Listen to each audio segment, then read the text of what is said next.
Gulf यानी अरब देशों में जितने भी गैर मुल्की रहते हैं उनके लिए बहुत ही जरूरी खबर आई हुई है। इसमें एक खबर सैलरी को भी लेकर है और दूसरा है जो कफाले को लेकर, क्योंकि गल्फ यानी अरब देशों में चाहे सऊदी अरब हुआ, दुबई हुआ, ओमान हुआ, बहरीन हुआ, कुवैत हुआ, इन देशों में जितने भी गैर मुल्की रहते हैं वो कफाले को लेकर बहुत ज्यादा परेशान रहते हैं। यानी ट्रांसफर, यानी अगर मैं जिस कपिल के पास काम कर रहा उसके पास से दूसरे के पास ट्रांसफर लेने को ज्यादा लोग परेशान रहते हैं। तो अरब देशों में कुछ नए नियम बनाए गए हैं, जैसे कि आपको बताता हूँ कि ये अपडेट जो है, ये खबर जो है संयुक्त अरब अमीरात से आ रही है, यानी दुबई से आ रही है। दुबई में जितने भी गैर मुल्की कामगार हैं, अगर उनका ट्रांसफर अब कोई कपिल अगर करना चाहता है तो अब कपिल को ही अनुमति लेनी पड़ेगी, यानी कपिल को इजाजत लेनी पड़ेगी। जैसे कि अपडेट्स के मुताबिक बताया गया है, संयुक्त अरब अमीरात में जितने भी गैर मुल्की कामगार हैं उनके कफाले को लेकर नए नियम बनाए गए हैं,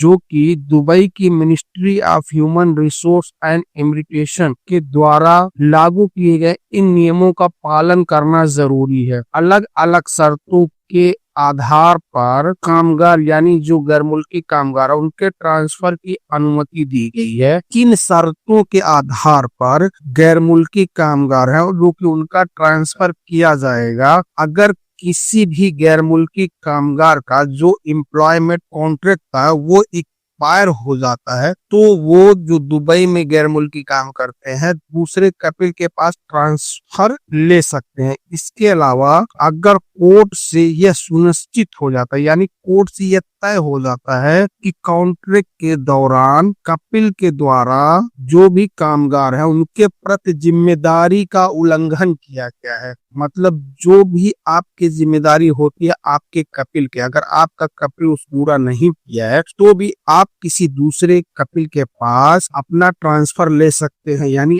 अपना जो है कफाला करा सकते हैं। इसके अलावा अगर कपिल कॉन्ट्रैक्ट के दौरान अपनी मर्जी से लिखित में ट्रांसफर की अनुमति देता है, यानी कफाले की अनुमति देता है, तो भी आप दूसरी जगह अपना कफाला करा सकते हैं। यानी आप अपने कपिल को राजी कर लीजिए, उसके बाद वो लिखित में दे देगा, उसके बाद आप दूसरी जगह कहीं भी ट्रांसफर ले सकते हैं। और किसी भी कामगार का ट्रांसफर मंत्रालय के अनुमति के हिसाब से ही किया जाएगा। यानी दुबई में जितने भी कामगार हैं उनको अगर कफाला लेना होगा तो मंत्रालय की अनुमति उसमें जरूरी है। इसके अलावा सभी पार्टी की भी अनुमति होनी चाहिए, यानी आप जिस कपिल या कंपनी के पास काम कर रहे हैं उसकी भी अनुमति होना जरूरी है। ट्रांसफर के लिए आवेदन मान्यता प्राप्त चैनल के जरिए ही की जा सकती है, यानी जो दुबई में ऐप चलता है जैसे सऊदी अरब में हुआ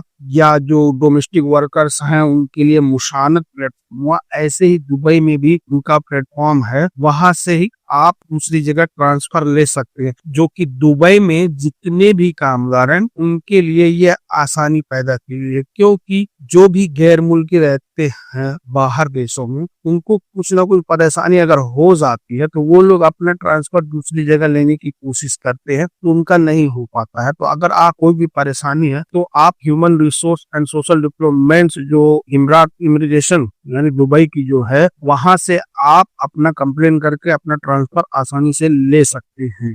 ये एक अपडेट्स और आई है जो कि दुबई में जितने भी कामगार हैं जिनकी कम सैलरी है अब उनको बैंक अकाउंट खोलने की जरूरत नहीं है। वो क्यों? क्योंकि दुबई के रसल अल खेमा, जो कि दुबई में एक रसल अल खेमा जगह है, वहां के कामगारों के लिए एक नई सैलरी कार्ड लॉन्च किया गया है, जो कि ये शुक्रवार यानी कल ही इस बात की घोषणा की गई है। और कहा गया है इस कार्ड की मदद से ऐसे कामगार जिन्हें कम वेतन मिलता है उन्हें काफी सहूलियत मिलेगी। C3 पे पेरोल कार्ड मिलने के बाद, जो कार्ड का नाम है C3 पे पेरोल कार्ड मिलने के बाद कामगारों को सैलरी के लिए बैंक अकाउंट खुलवाना जरूरी नहीं है। ये कार्ड आप रसल खेमा के किसी भी जगह में जाएंगे, जैसे कि आप सामान खरीद रहे हैं, शॉपिंग कर रहे हैं, कोई भी चीज, वो कार्ड आपको वहाँ काम करेगा आसानी से, आपको कोई भी परेशानी नहीं होगी। तो आगे बताया गया है कि कोई भी कर्मचारी को इस कार्ड की जरूरत सैलरी मिलेगी, यानी उसमें आपकी सैलरी आएगी। इस कार्ड को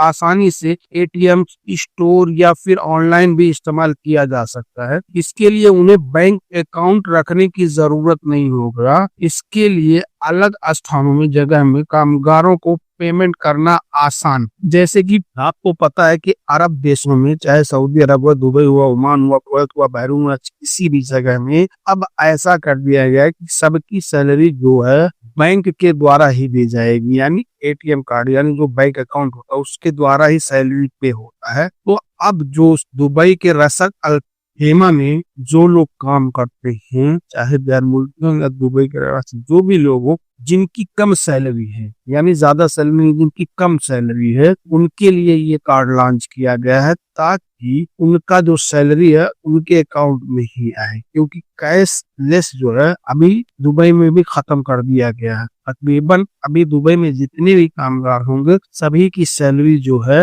अकाउंट के जरिए ही आती होगी। तो जो कम सैलरियां हैं उनके लिए भी एक अलग से कार्ड लॉन्च कर दिया गया है, जो कि मेरे हिसाब से बहुत ही अच्छा है। सऊदी अरब की वजारत ह्यूमन रिसोर्स ने कहा है कि हर कामगार के सरकारी दस्तावेज में पैसा लिखा हुआ होता है, यानी आप इस काम के लिए सऊदी अरब आए हुए हैं, आपके इकामे पर ये लिखा होता है कि आप सऊदी अरब में क्या काम करेंगे, या आपका जो वीजा लॉन्च था तो वीजे में भी ये दिखाया जाता है कि आप किस काम में सऊदी अरब जा रहे हैं। तो सऊदी अरब के ह्यूमन रिसोर्स ने बताया है कि अगर आप सऊदी अरब आ रहे हैं और आपकी कंपनी या कपिल आपके इकामे के ऊपर जो पैसा दर्ज है, यानी जो काम दर्ज है, अगर उसके अलावा आपसे कोई दूसरा काम करवाता है, तब वो वजारत ह्यूमन रिसोर्स ने कहा है कि वो खिलाफ वर्जी करता है आपकी कंपनी या फिर उसके ऊपर जुर्माना अदा किया जाएगा। तो सऊदी अरब में जितने भी गैर मुल्की रहते हैं इस बात का ख्याल करो कि अगर आपके इकामे के ऊपर जो भी चीज लिखा हुआ आप वही काम करें, दूसरा काम ना करें। क्योंकि सऊदी अरब के वजारत ह्यूमन रिसोर्स के ट्विटर हैंडल पर एक शख्स ने सवाल किया था कि सऊदी अरब में जितने कंपनियां या कपिल हैं, कुछ लोग ऐसा करते हैं कि जो गैर मुल्की कामगार लाते हैं उनके इकामे के ऊपर दूसरा पैसा दर्ज रहता है, लेकिन उनसे दूसरा काम करवाया जाता है। क्या ये सही है? तो वजारत ह्यूमन रिसोर्स ने बताया है कि किसी भी गैर मुल्की कामगार का अगर पैसा जो है वो काम नहीं करता है बल्कि दूसरा काम करता है, तो वो कानून की खिलाफ वर्जी करता और उसके ऊपर जुर्माना भी हो सकता है। आप लोग इस बात का ख्याल रखें कि आपके इकामे के ऊपर जो भी चीज लिखा हुआ, जो काम आप करने के लिए सऊदी अरब आ रहे हैं, आप वही काम करें, आप दूसरा काम ना करें, नहीं तो आपके ऊपर जुर्माना लग सकता है। तो बस आज के लिए इतना ही, फिर मिलेंगे इंशाल्लाह किसी नेक्स्ट वीडियो में। के लिए अल्लाह हाफिज।